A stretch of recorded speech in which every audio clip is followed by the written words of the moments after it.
So we're just about to go live with them, which is hear a little bit more about Gemma and about the school generally. And I'm now waffling because I'm just waiting. Hi, Gemma, you're up. Brilliant. Hi, how are you doing? Very good. You didn't get too much of my waffle either, so thank you for joining so quickly. No, I'm delighted to be here. Oh, fantastic, Gemma. Thank you. Gemma, just wanted to have a catch up really and hear a little bit more about you. I wondered what or who first inspired you to teach? Well, it's quite an interesting route for me actually, because I was a lawyer before I was a teaer, and I worked in the city for a number of years. And actually I started doing some work in a local junior school, helping some of the children with their maths. And I really got so much out of it and really enjoyed it that I thought to myself, actually, perhaps this is what I'd rather spend my entire week doing rather than just 1 hour a week. Oh, fantastic. Yeah, and I was really fortunate as well. My uncle and my auntie are both teachers. My uncle was a headmaster, and they'd always been really encouraging as well. So I had sort of two influences really. But I have never looked back. I've enjoyed every single day. Oh, brilliant. So that's quite an interesting, slightly different route to the norm, but obviously, you know, you're now where you want to be, which is great. Yeah. Now, a slightly lighter-hearted one. Who would play you? Which celebrity would play you in a movie about your life? That's quite an interesting one. I guess the first person that kind of leaps to mind is Gemma Arterton. Maybe partly because she's got the same first name as me. But I actually saw her many, many years ago in Tess of the D'Urbervilles. And then later she was in a story about Jane Austen as well. So there's kind of that literary connection, which I really love. And contrary to how I look now, I used to have very long, dark hair like she did. So if she was playing me in my younger years, I think her hair would quite match how I used to look. So I think probably I would choose her. Sounds pretty good to me. A bit of a heroine, so yes, excellent. Exactly. And Gemma, what would you consider to be your life motto, if you've got one? Yeah, I mean, I don't particularly have one, but the thing that kind of sprung to mind for me, I was thinking very much about my granddad, who was the kindest and nicest person you could ever want to meet. And one of the things that he always used to say was, if you've got nothing nice to say, don't say anything at all, which I think is a really good motto to live by. And, you know, particularly nowadays when we've got social media, I think it's a really good motto that a lot of people could probably do with living by. And also kind of related to that, do unto others as you would have done unto yourself.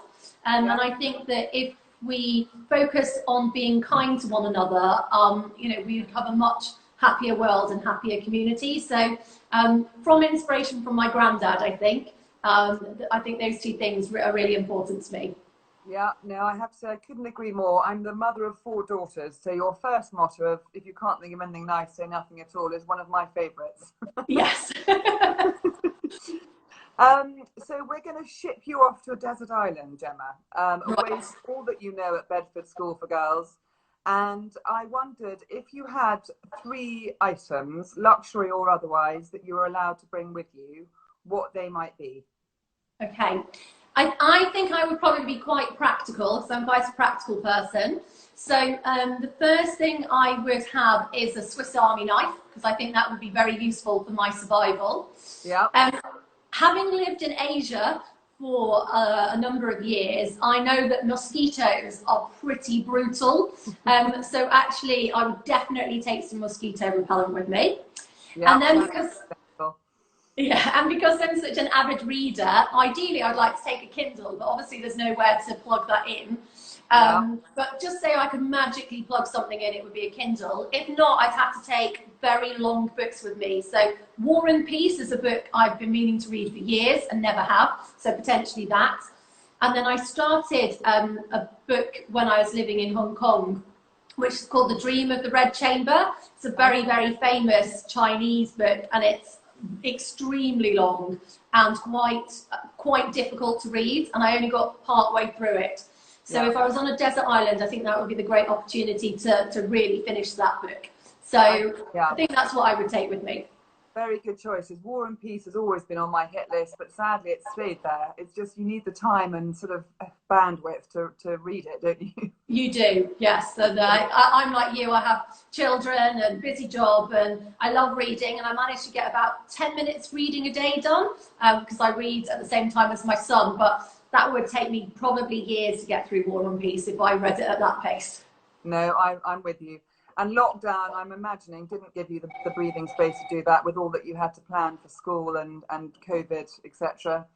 Yes, yeah, usually I read lots and lots of books in the summer, but unfortunately, as you say, I didn't manage to read one. So I read Rodham, which is about Hillary Clinton, and it's a story of her reimagined if she hadn't actually married Bill Clinton, which I found fascinating. So I did manage to get that one read.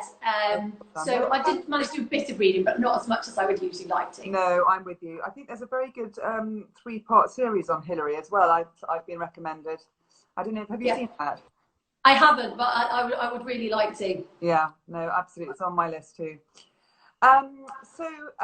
Being a head is obviously a pretty full-time occupation, but if for any reason you hadn't gone down that route, and obviously hearing your past, would there be a dream job? Would you have remained a lawyer and gone down the legal route, or is there something else that would have really grabbed you? Well, I think you probably already know the answer to this from my first question, but this is my dream job. You know, I've tried another career, and it wasn't for me, and teaching and being a head really is my dream job, and I've always wanted to be head of a girls' school, so I'm absolutely delighted to be head of Bedford Girls' School. If you really forced me, part of the thing that I love about this role is the marketing side of things. I like being creative, and I work very closely with the marketing team here, and I really enjoy that aspect. So maybe if I was really forced, I would maybe think about something in marketing, but ultimately I've got my dream job. You're doing what you want to do. And do you mind me, are you teaching, do you teach a subject, or do you have time? I'm not currently teaching regularly at the moment, but I'm a history teacher, and I'm hoping in the spring or summer term I'm going to teach a topic to the Year 7 year group. So I still get to do a bit of teaching, because I really wouldn't want to never teach again. I love teaching. So a historian, hence the War and Peace. It's all making sense now. It does. Oh, fantastic. Okay. Do you have a signature dish, whether it's an easy, tried and tested, or something that is your sort of favourite? Have you got something that you can rustle up in no time? Yeah, well, I have to confess, I'm not very fond of cooking, but I absolutely love baking. And my signature dish is Nigella Lawson's old-fashioned chocolate cake, which is ridiculously decadent, and I make it even more so by putting lots of more little bits of chocolate all over it. So I am famed for making that in my family. It gets wheeled out for everybody's birthdays, all the grown-ups' birthdays. It's delicious. I highly recommend it. And then I'm also quite famed for my children's birthday cakes, because I make quite elaborate cakes with lots of decorations. So I've made tube chains, Noah's Ark, lots of different things, Pokemon. So I'm quite creative in that sense. I guess that ties in with my marketing question. I do like to be creative, so it kind of comes out in my baking. Oh, well done. I started off very, very inventive and sort of ambitious on that with my 4 girls, and I was doing all sorts of weird and wonderful cakes, and I have to say they've fallen off a cliff a bit recently. So I'm impressed. For a year though, I mean, that's quite a lot. At least my 2, their birthdays are in the summer, so they quite often have joint parties, so I can sometimes just get away with one. And later too. Yeah, that sounds like a very good option. Yeah. And Gemma, is there something that most people don't know about you, that a feature or a characteristic that perhaps is not an obvious fit, but is something integral to what makes you you? I think the thing that I was thinking about to do with that, and it's not necessarily a characteristic, but it's something that I really enjoy and that I think is really integral to me functioning well as a human being. Yeah. Which is I recently, so the past 9 months, got into Thai boxing. Okay. Yeah, so I started to learn that when I was in Hong Kong, and I absolutely love it. I think one, it's a great stress relief, but two, it's really quite disciplined. You know, you have to really concentrate, and I really love the aspect of learning a different skill. So I think that's probably something that not everybody knows about me, and probably you wouldn't look at me and think, oh yes, she does Thai boxing. So I think that's probably the most unusual thing about me. Absolutely. And for the uninitiated, is it high cardio, or it's obviously very sort of disciplined in its sort of formation, but just tell me a bit about, I don't know anything about it at all. What's the main sort of criteria?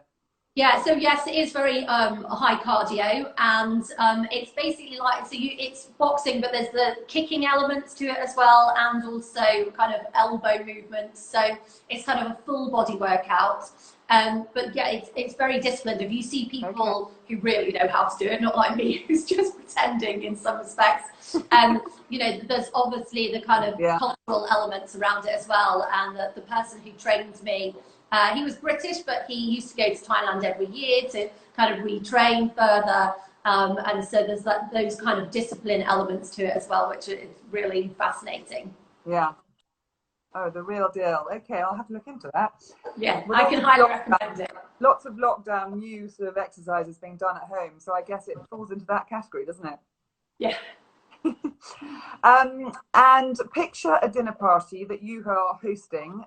Your guest list is entirely yours, and you can invite anyone that you'd like, dead or alive. Who might you ask for dinner? So obviously, being a historian, I must invite somebody historical in the first instance. So I think Catherine the Great is someone who's always really interested me. I learned about her when I was doing history A-level, and she was incredibly forward-thinking for her time. Yeah. A great supporter of the arts. She really tried to improve and, you know, westernize Russia. And it was very unusual to have a female leader at that time. So I've always been fascinated by her. I think she'd be a great person to have at a dinner party. Yeah, totally agree. I obviously would want to have Michelle Obama at a dinner party. I just think she's the most amazing and inspirational woman. The amount she does for education, she's just such a great role model. And I also really want to talk to her about how she gets her amazing arms as well. I think we all want to know that. So I think she would be a brilliant person to have at a dinner table. And then, because of what I was talking about earlier, I'd really like to have Mary Berry there as well. I'd love to pick her brains about baking. And having watched Great British Bake Off, she's such good fun, isn't she, Mary Berry? So I would love to have her at a dinner party. Just been made a dame, I think, hasn't she? Oh, has she? Oh, that's fantastic. She deserves it, definitely. Yeah, no, she's a British institution, isn't she? And all our cakes are the better for her, for sure. Absolutely. Well, it sounds like an amazing dinner party, so one to definitely aspire to. You know, on the marketing, I suppose, a slightly more direct marketing question. You're obviously passionate about Bedford School for Girls and being their headmistress. What, in your view, makes it stand apart from other girls' schools? What makes you different, and why perhaps would a child fare with you better than elsewhere? I think for us, we're a very future-forward school. We sort of say that if your daughter comes to us, we're future-proofing her. And there's a myriad of ways that we do that. The most obvious, I would say, is our focus on technology. And I think we're really ahead of the game on technology, and that was something that really appealed to me when I wanted to come and be headmistress of the school. We're also we're an IB school, so we've got a very global outlook, and I think if you're going forwards into the world, you have to have a global outlook nowadays. You can't be inward looking. We also very much focus on skills as opposed to just content. And I think, you know, well, I'm an example of this. I've already had a couple of careers, but actually the girls coming through our schools now could have up to 6 careers. Yeah. So having the skills to be adaptable is really important.